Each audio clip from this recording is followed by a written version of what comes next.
In today's episode, Tesla approaches a milestone.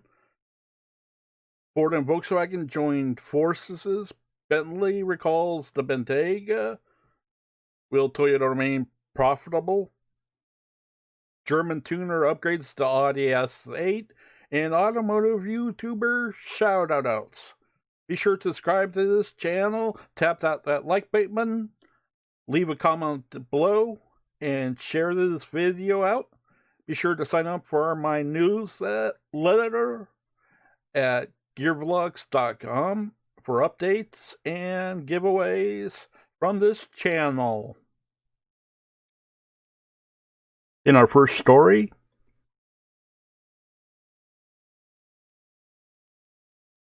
Tesla approaches the milestone of the world's most valuable automaker. From Automotive News. Let's check out what the article has to say. Tokyo. The surge of Tesla Inc. shares so far this month moved Elon Musk's company even closer to displacing Toyota Motor Corp. as the world's most valuable automaker. With a market capitalization of more than $190 billion, Tesla will still has some distance to close to reach Toyota's $210 billion valuation, but includes treasury shares according to data compiled by Bloomberg. A rally of about another 11% in Tesla shares could see it climb the crown if Toyota holds steady, with Tesla already up 23% shares beginning of June. Shares of Tesla closed last Thursday, trading down 5.1% to $972.84. Tesla's valuation comes despite a gulf in the scale of two automakers. The Palo Alto California-based maker of electric cars produced 103,000 vehicles in the first quarter, or about 4% of the almost $2.4 billion made by Toyota. Tesla climbed another 9% Wednesday to close above 1,000 for the first time as Musk, the CEO, told employees it was time to go all out. To put it, semi-truck into volume production, Wedbush Securities Inc. touted the massive opportunity for the company in China, with Tesla appearing to be on track to reach 100,000 deliveries from its Shanghai factory in the first year. Tesla became the world's second most valuable automaker in January when it surpassed Volkswagen Group. It's now worth more than twice the German rival, which said Wednesday it will meet an end-of-summer deadline to start delivering its flagship ID.3 electric car.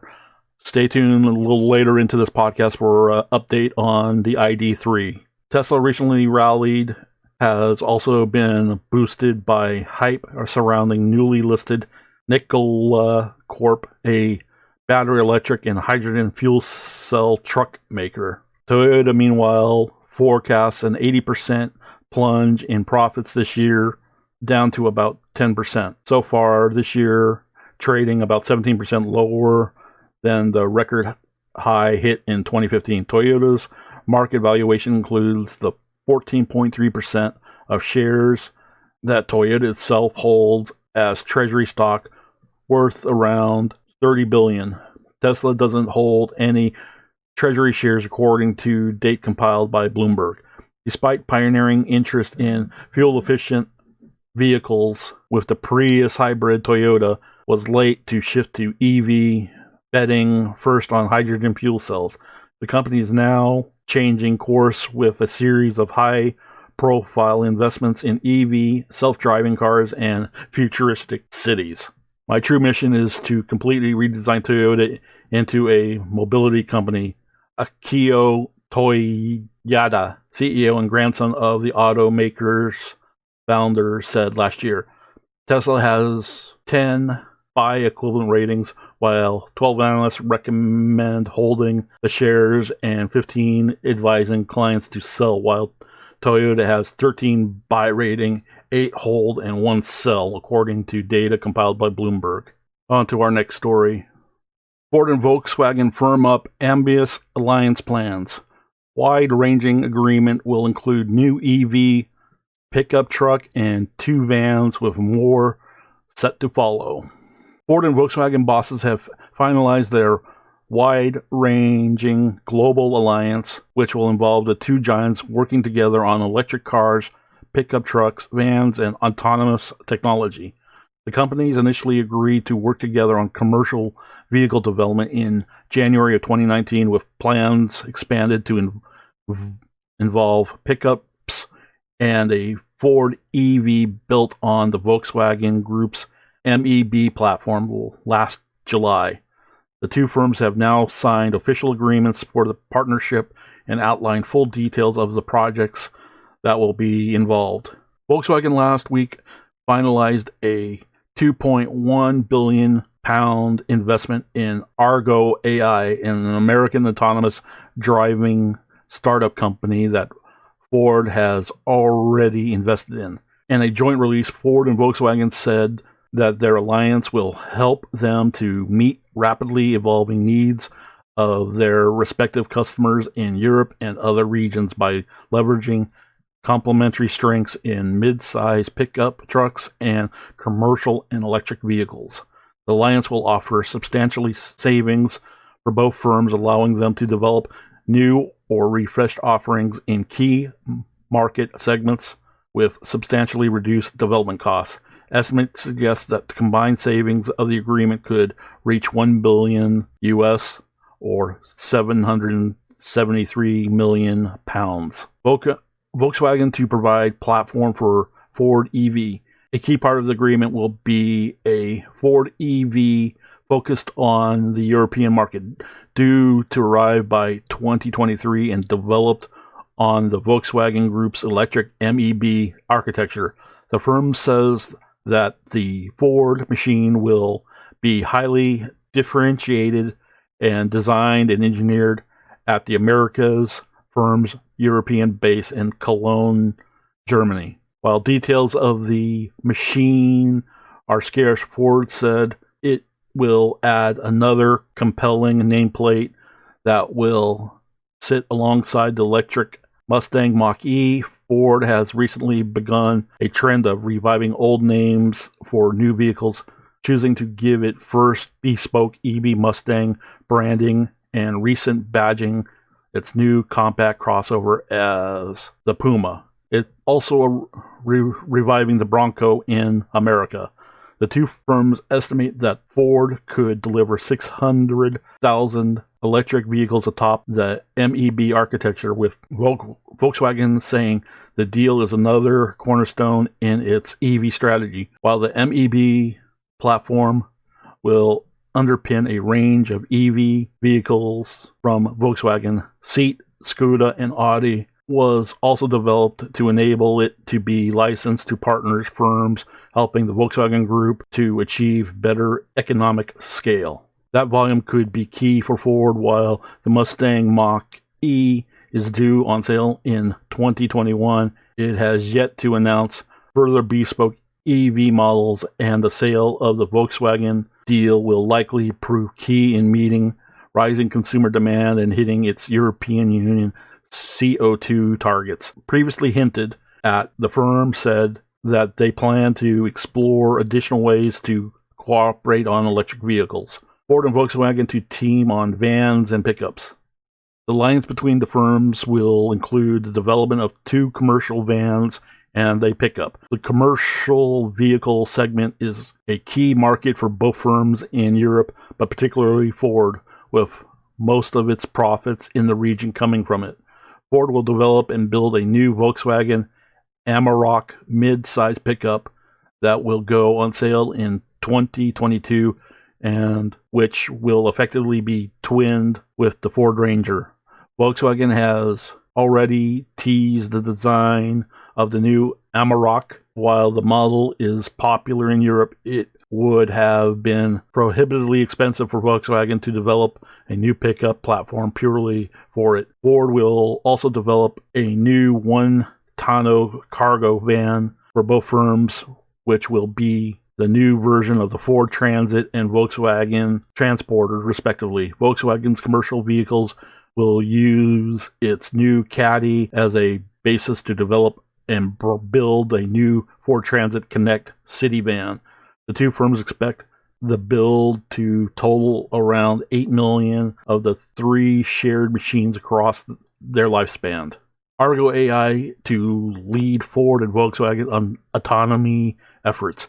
Volkswagen invested in Argo AI completed last week will lead to both Ford and Volkswagen working to form distinct, highly capable autonomous vehicle business based on Argo AI's self-driving technology.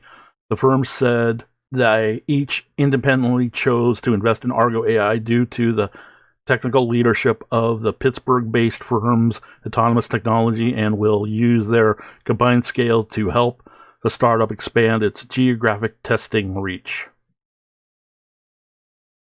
And now a brief message from one of our audio sponsors. Our next story. First deliveries of the Volkswagen ID.3 to begin in September with some features disabled. Volkswagen has confirmed that the ID.3 electric hatchback will go officially on sale on June 17th in most European countries, but to date is reserved for binding orders of the limited first edition variant. Customers who have already placed pre-orders for the ID.3 first edition will be given 2 options to choose from on delivery date of their new electric vehicle. The first is a delivery in early September, which will combine with a membership of the ID.3's First Mover Club, which, while the second one is having the car delivered later in the 4th quarter of the year. The German automaker will open the order books for the general public a month later in mid-July. The first batch of the ID.3 models will be delivered in early September, will not have the App Connect function and the distance feature in the heads-up display activated, with VW promising to activate them with a software update at the beginning of 2021 as a token of a thanks for their loyalty to the brand and a gesture of appreciation for their patience during the long wait until ordering kicked off. We are offering all pre-bookers wishing to take possession of their ID.3 first in September a membership of the ID.3 First Mover Club, a spokesman for VW had stated. In addition, customers will take delivery of the ID.3 First Edition in early September and are leasing their cars will not only receive free membership of the First Movers Club, but will also not pay any leasing rates for the first 3 months. Members of the First Movers Club will also receive a direct line to Volkswagen, not only for customer inquiries, but also for giving their feedback on their everyday experiences with the ID.3 for the car maker to use in future developments. Pre-bookers who will choose the second option, meaning a delivery date towards the end of the year, will receive their ID.3 First Edition with all the functions and features activated from the get-go. The special First Edition variant of the ID.3 is offered only with mid-level 53 kilowatt battery pack that offers a driving range of 261 miles or 420 kilometers. Power comes from a rear-mounted 201 horsepower electric motor that drives the rear wheels, and the model is compatible with 100-watt fast charging as standard. VW will eventually offer the ID.3 with 3 battery options in addition to the aforementioned 58 kilowatt hour option. The range will include both a more affordable 45 kilowatt battery with a driving range of 205 miles and a range-topping 77 kilowatt version that will offer 342 miles of driving on full charge.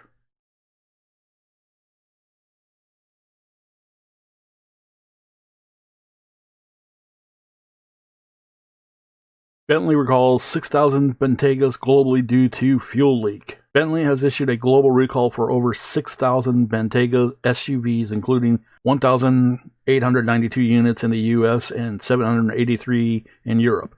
The issue is a leak in the fuel supply line quick connector. A Bentley spokesperson told Auto News that the models in question are all V8 powered, built between January 2018 and March 2020, and that there have been no reports of accidents, injuries, or fires. Recalled components include the fuel system, gasoline hoses, lines, piping, and fittings. If a leak does occur, there will be an odor of fuel and a risk of an engine bay fire during ignition. Still, Bentley's estimated percentage of the vehicles involved with the defect is only 0.2%. Although this recall is a precautionary measure, Bentley authorized retailers will replace the existing fuel quick connect with one made of an enhanced material, and where required also upgrade the engine cooling fan software. This will take approximately an hour, said the luxury car maker in an official statement. According to the NHTSA, the supplier for those components is Virtus. On July 30th, 2018, the issue was first detected on a customer vehicle when the driver reported smelling fuel. In November of that same year, the cause of the defect was confirmed as material softening due to elevated temperatures. Between February and June of 2019, the British carmaker began looking for solutions, and in June, the design, sourcing, and validation of a new component took place. The next step involved improving the design process of hardware supplier Virtus. Bentley plans on notifying both car owner as well as dealers on July 31st, 2020. So I suggest if you own a Bentayga, to contact your dealership, because I'm sure they're probably waiting for supplies to see if your vehicle is affected. And on to our next story. Toyota vows to remain profitable as the pandemic hits auto industry. Toyota Motor Company, or Corp, will remain profitable during the issues, using lessons it learned during the global financial crisis more than a decade ago. Toyota CEO told shareholders at a Japanese automaker annual meeting. As part of efforts to assist to cash-strapped customers, Toyota is relaxing auto loan payment deadlines and offering used rental cars instead of new ones. Japanese sales chief Sato said at the meeting, the pandemic has dented profits as automakers around the world saw showrooms close and shuttered factories, although they have started to reopen. Toyota and other automakers have sought loans and credit lines from banks, saying that they will keep investing in development. Although Japan has lifted its state of emergency, the outbreak has damaged the business of many smaller automotive industry players, with one Toyota supplier filing for bankruptcy last week. If we don't win, we wouldn't be able to support this industry and country, CEO said. We are different today from what we were dealing with during the financial crisis. Japan's biggest automaker won't change its plan to produce 3 million cars annually in the country, according to Toyota's chief of human resources officer. The company has halted some domestic factories from April through June. Toyota has warned profits will tumble 80% to a 9-year low and targeted operation profits of 500 billion yen or 4.7 billion US for the fiscal year through March. The target is not to plan, but rather to minimize standard that it'll have to meet, said Toyota. At the meeting held at Toyota's headquarters, and the company took precautionary measures to contain the virus spread. Staff checked temperatures of attendees, set up transparent partitions in front of speakers, and reduced the number of seats to about a third. Some 360 shareholders joined the meeting, far less than the previous meeting where more than 5,500 people attended after the automaker asked shareholders not to come. The gathering ended after an hour and 20 minutes, the shortest annual shareholder meeting since 2000. And on to the next story. 2020 Audi S8 with 690 horsepower upgrade from ABT accelerates like a supercar. The latest generation of Audi S8 is the fastest one ever, with the automaker quoting a 0 to 100 kilometer or 0 to 62 mile per hour time of 3.8 seconds. This means it accelerates more quickly than the 2020 Porsche 911 Carrera sports car, which needs 4.2 seconds to reach 62 miles per hour. Despite that, ABT Sportline believes there's a market for even faster Audi S8 models.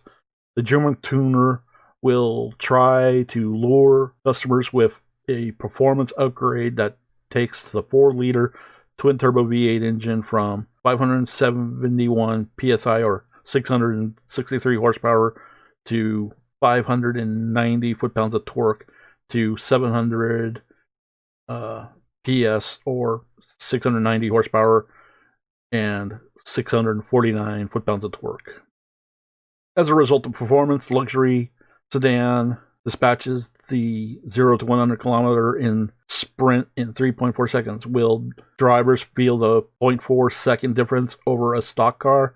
Probably not, but it certainly gives them bragging rights. In addition to the quicker acceleration, Audi S8 vehicles equipped with the ABT power and ceramic brakes also benefit from an optional top speed increase to 168 miles per hour. ABT Sportline reckons the stock Audi S8 looks sleek and understated, so the only visual upgrade to the car provided is a discrete carbon fiber rear spoiler that is not counting the ABT GR and FR wheels, available in 20 and 21-inch sizes.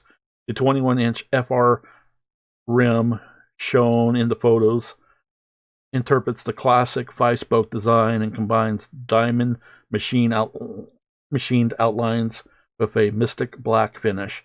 ABT Sportline kept things suitable in the cabin too, as the only upgrades included in the program are the ABT start-stop switch cap and ABT shift knob covers. On to our next story. Car industry now, brands likely to do well post-pandemic. The Corona-19 crisis has been tough on the entire industry, but certain manufacturers, both small and large, stand to do well once things return to normal.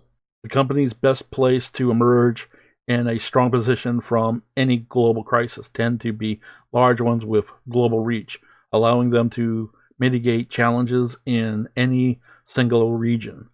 And a strong brand, it may sound cliche, but people do turn to brands they know in a time of crisis. That puts Toyota in good stead. It's the world's second largest automaker and has a lineup with well appealed in a good news from Bernstein, which builds the popular Corolla and recently received major investments.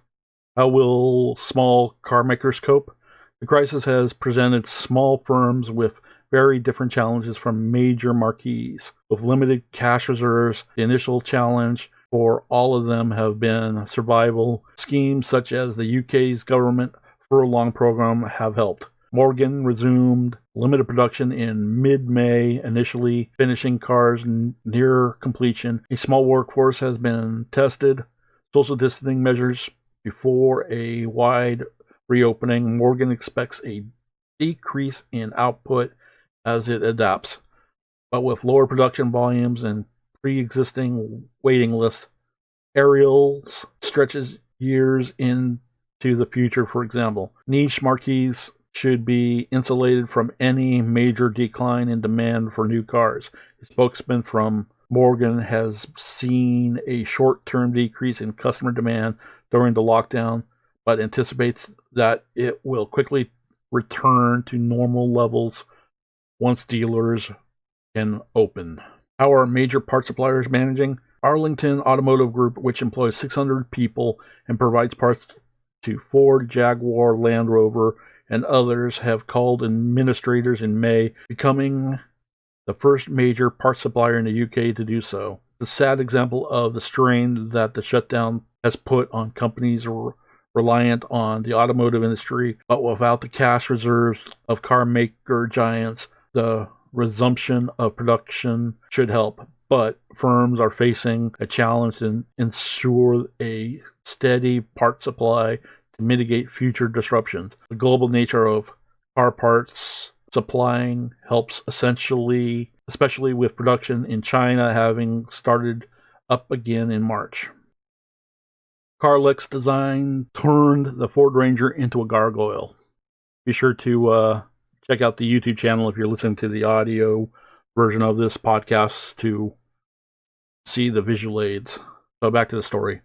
Carlux Design, the company that recently released a sporty two-tone makeover of the Hyundai Santa Fe, doesn't solely focus passenger cars and crossover. It does trucks too, through a separate division called Pickup Design. Aftermarket firm has tweaked numerous trucks in the past, and the most recent project is a Ford Ranger. Carlux Design gave the mid-size hauler a radical new look with a brutish body kit and lavish interior equipment.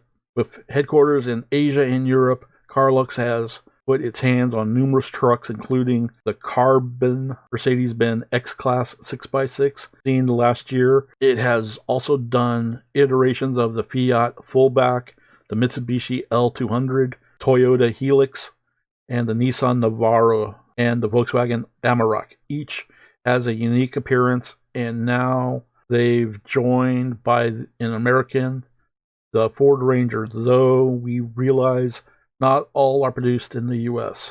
The Carlux Ranger looks like a cross between a gargoyle and a supervillain. Several new parts give it a bit of savage appearance, such as a grille, front bumper, and skid plate, oversized wheel arches, side step bars, and a rear bed-mounted sports rack. It also features new 5-spoke wheels, chunky tires, and a flashy body graphics. Additional Carlux Design logos are integrated on the front, side, and rear as well. Inside, the Ranger has been outfitted with updated seats. They have been reshaped and decorated with off-road seams and embossment motifs. They now wear top-quality leather and Alcantara too for more premium look and feel. The Carlux Design Ford Ranger package is available now. Visit Carlux Design for more information and photos. And to our next story. This one comes from Norway. Overzealous Norwegian police won't stop for a 1 or nothing during a chase. We've seen some pretty crazy police chases over the years, but few compared to this one from Norway. According to the publication outlet, the chase was sparked by 2 robbers who forced their way into a jewelry store and then ushered 6 people into a back room at gunpoint. The robbers then broke into numerous display cases and loaded up a bag with expensive watches and jewelry. Police were quickly notified, but the robbers left the store within a matter of minutes. However, they were quickly spotted by officers as they were riding a moped on hiking trails in Kuba Park. A moped? Really? I would have picked something more faster, like a motorcycle. Go figure on that one. This is where the action began. As you can see the patrol car from the dashboard footage enter the park and drive on, walking past. The robbers refused to stop, and so did the police. This resulted in a scary situation as the patrol car continued chasing the robbers and came within what appeared to be inches of innocent civilians. Despite the danger to the public, the chase continued and things even got more intense. In an effort to elude police, the robbers took a pedestrian bridge and narrowly avoided hitting a person pushing a stroller. This didn't stop the officers as they decided to drive onto the bridge and continue the chase even after having yet another close call with civilians. The chase ended in shortly thereafter as the robbers took a dirt path, and this gave the officers an opportunity to hit them and bring them to a halt. With the robbery apparently took place last year, the trial kicked off on Monday, and the video was apparently released as part of the case. Both robbers have reportedly confessed to the crime and are said to be facing a number of other charges. And link to the video will be in the video description for this article. I wish I could play it, but I can't chance any copyright strikes for the YouTube video channel. But if you head on over to the article, you can view the article itself on the website while it's still up. And now for part of the section of the podcast where I give a fellow automotive YouTuber shoutouts on recent videos they have recently released at the time of this recording. So we will go through my recommendations for you guys to check out. Links to their videos will be in the video description. So here we go. First up, we have Urban Explorer uploaded a couple of videos on a current van build he's doing. This one titled "Actually Cut a Hole in the Roof to Fit a Max Fan Deluxe." Basically, Urban Explorer is a friend of mine that I will be having hope shortly on a future interview about his channel and his builds. So he's doing a brand new van build, camper build. Definitely worth checking out. I've already caught a couple of his videos. He's, I think, on video number 3 of his build series, so definitely worth giving him a follow.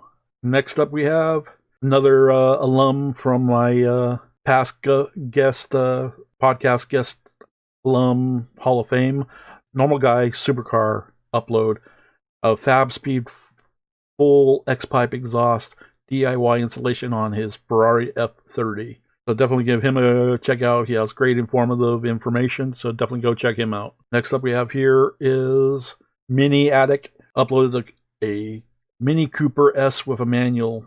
Looks like they are returning back, so he has a video on that, so definitely go check him out. All links to these YouTubers will be in the video description down below if you want to check them out, or podcast description as well. Next up we have Sinclair Photos. Cocky Mustang driver nearly causes fight leaving car and chick's car show. Ooh, that should be a good one. I'm surprised that they're having a car shows during the shutdown. I'll have to definitely check that one out. B is for Build uploaded a video. I bought Oscar, one of his employees, workers who helps him on his builds, his dream car or cars. It's time for another body swap. Oh boy, this should be interesting. And a local YouTuber, Danny P 1818, uploaded my Ferrari 458 GT3 broke down. Then we'll have to check him out and see what happened with his car. Next up, Manny Koshman, adding another Bugatti to my collection. Definitely worth seeing. Manny's videos are always top notch, so definitely got to see what he's adding to his collection. I heard he was selling his McLaren, so let's give him a follow and check out. Cletus McFarlane uploaded a video. Ruby gets a complete retune boost, building faster than ever, running like it should. Okay, brother. Fox Media uploaded a video. He never driven a Coyote Swap Fox. I told him to send it. That should be interesting. Been kind of the idea of doing a Coyote Swap Fox body. Comment down below if you want to see a project like that on the channel. Driveway Engineer uploaded a video. Safety third, junkyard seatbelt score for the C10. This should be good. Old Car Guy uploaded a video. Fixing the engine noise on the freshly rebuilt small block Chevy 350 on my 77 Chevy C10. Next up we have Shmee 150, my exclusive first drive in the new 2020 Ferrari 812 GTS. Spencer Burke finally addressing the biggest issue on his M3. Life Apollo's updated a video titled DDE Cease and Desist. Burlacker squashes fake Stradman beef. Doug DeMuro and Tavares Twitter battle? ? And lastly, we have DDE's world's first $10,000 titanium Corvette C8 exhaust. Loud. So that brings us to the end of this episode 11 of the Your Vlogs in the News podcast. So please be sure to Subscribe to this channel if you're new here. Tap that like button. Leave a comment down below what you thought, or if you have suggestions. Be sure to share this video out. Also, head on over to gearvlogs.com and sign up for my newsletter so I can add you to a notification squad list so I can give you advanced access to these videos before they go public. And do me one last favor. Head on over to Instagram if you have an Instagram account, to my Instagram page, and do me a favor and hit that subscribe button and follow me on Instagram. It's like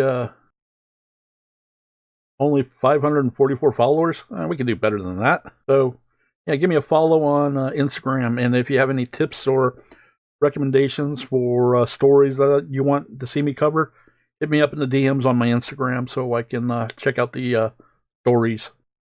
So till next time, see you guys on Saturday. Peace out.